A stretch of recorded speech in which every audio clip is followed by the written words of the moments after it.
Also, Mr. Williams, in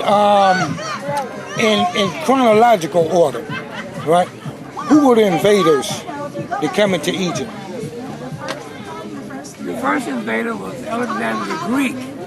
Okay.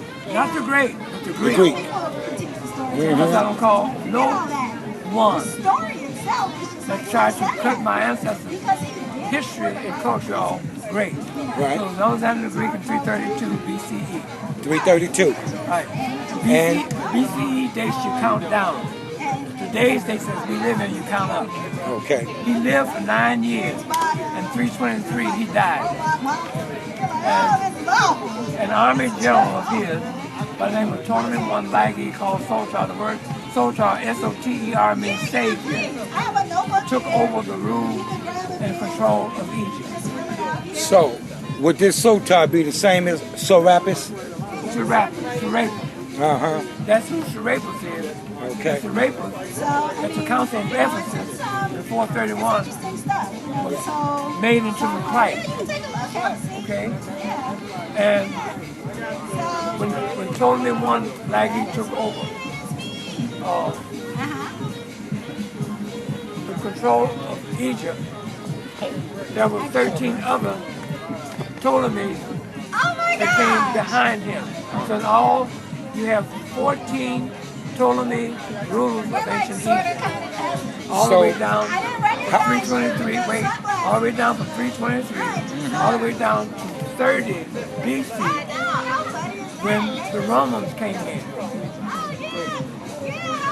You answered the question. I was going to say how long was that time period, but you answered it. Yes. So now, who was the second invaders? The Romans. The Romans came second. First was the Greeks, then the Romans. The Romans. Okay. The Greeks came in 332 BC. 302 years later, which is take you down to 30 BC. That's when the Romans. That's when the Romans came Okay. in. And that's when you have all those ecumenical council meetings that took place over there in Northeast Africa. Okay. Known today as the Middle East. Now, what were those council meetings called? You have the first one, the Council of Nicaea, 325. I call it, they call it AD, I don't use AD. 325 ABCE, after the Christians, I'm sorry, after the, but he's so familiar. after the Such a connection with him. BC era ran out, coming into the Common Era. Okay? So, the Council of Nicaea was 325 AC, after the Common Era. Then the next council meeting was 381, 56 years later. Council of Constantinople was. The most important council meeting was the Council of Ephesus in 431. And that's when he took Serapis and created a mother for him.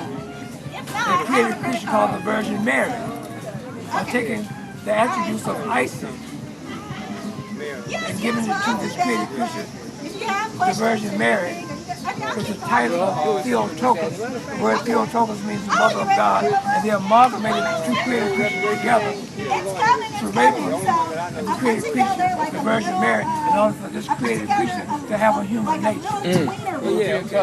The next council meeting was the Council of Chalcedon, 451. The next council meeting was the fifth council meeting, the Council of Constantinople II in 553. The next council meeting was the sixth council meeting called the Council of Constantinople III, 680. The next council meeting was one that no one is talking about. I'm the only one that's talking about it. It's called the Council of Hyria, 752. The eighth council meeting is the Council of Nicaea II, 787, which is the Council of Iconoclasm. I'll talk about that in my Islam book. And you had the ninth council meeting was the Phocius Philippi council meeting in 869 and 87. That's a little short overview, rather than go into a whole lot of elaboration. Okay, so you saying that all of these constables was the blueprint for setting out Christianity and getting their religion together? Is that? That's correct. That's the foundation. See, it was the Melchite Coptic, our ancestors, who created this image that is known today as Jesus Christ, and set the progression in place for progression by way of history for Christianity.